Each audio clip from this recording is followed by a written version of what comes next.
Excited na ba kayo sa Cincinnati Open wherein Alex has entered the tournament and is actually scheduled and set up to play against Elena Gabriela Rus sa round of 64. So, what is at stake for Alex Ayala if she wins this tournament? Basically, once again, she will become the first Filipino and the first Southeast Asian to win a WTA 1000 tournament title. That will be a big milestone for Alex, a major milestone, and it will send a message to the tennis world that she no longer is a prospect nor a hype. She is the real deal. And it will also send a message to the elite players of the WTA that Alex is rising. Alex will conquer the WTA and women's tennis.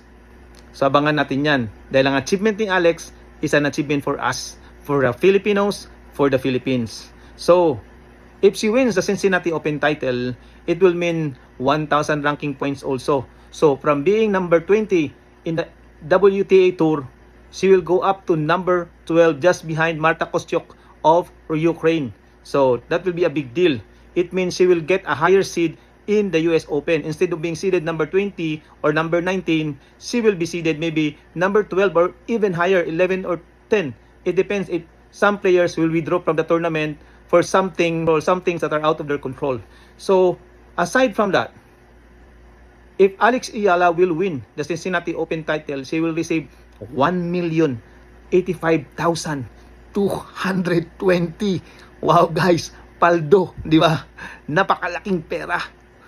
It will be her first $1 million check sa WTA. So it's a very, very big milestone for her. Not only the rankings, also financially, So from number 22 in the prize money list right now, if she wins the Cincinnati Open title, she will go to number 10 in the rankings.